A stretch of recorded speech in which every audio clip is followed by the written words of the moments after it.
خاص خبر ہے بجلی کے حوالے سے ان کے پاس۔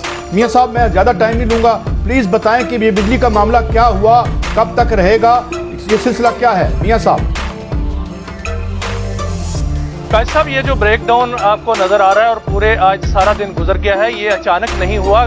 بٹی صاحب جانتے ہوں گے کہ پچھلے سال جو بریک ڈاؤن ہوا تھا اس وقت دھند تھی، لیکن اس دفعہ دھند نہیں تھی، اس دفعہ ڈالر نہیں ہے، اور ڈالر جو ہے وہ نہ ہونے کے باعث ہمارا نہ ہم جو فرنس آئل ہے وہ امپورٹ کر سکے ہیں، نہ ہی LNG امپورٹ کر سکے ہیں۔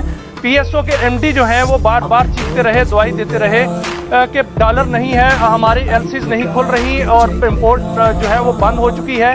ہمارے جو جہاز آ رہے تھے راستے میں وہ راستے میں ہی رک گئے ہیں، کیونکہ اس وقت PSO کا سرکولر ڈیٹ جو ہے وہ 613 ارب روپے تک جا پہنچا تھا، اور ملک میں جو ہے وہ LCs نہیں کھل رہی تھی، ڈالر نہیں تھے۔ اس سے پہلے یہ حکومت کو یہ سارا معلوم تھا، 1 ماہ ہو گیا ہے، تمام ادارے حکومت کو یہ انفارم کر رہے تھے کہ کسی بھی وقت بڑا بریک ڈاؤن ہو جائے گا اور بلیک آؤٹ بھی ہو سکتا ہے، لیکن حکومت نے اس پر کان نہیں دھرے، اور یہی ہوا کہ آج صبح جو ہے وہ 7:35 پہ پورے ملک میں بجلی نہیں تھی، کیونکہ ہائیڈل جو ہے وہ نارتھ میں ہوتی ہے اور جو تھرمل ہوتی ہے وہ ساؤتھ میں ہوتی ہے۔ اس ہائیڈل میں بند صفائی ہو رہی ہے اور اس لیے ڈیموں سے پانی کا اخراج نہیں تھا، اور وہاں پر جو ہے ساؤتھ میں جیسے ہی وہاں پر بجلی کی پیداوار ڈراپ ہوئی ہے وہ 6000 میگا واٹ سے نیچے چلی گئی۔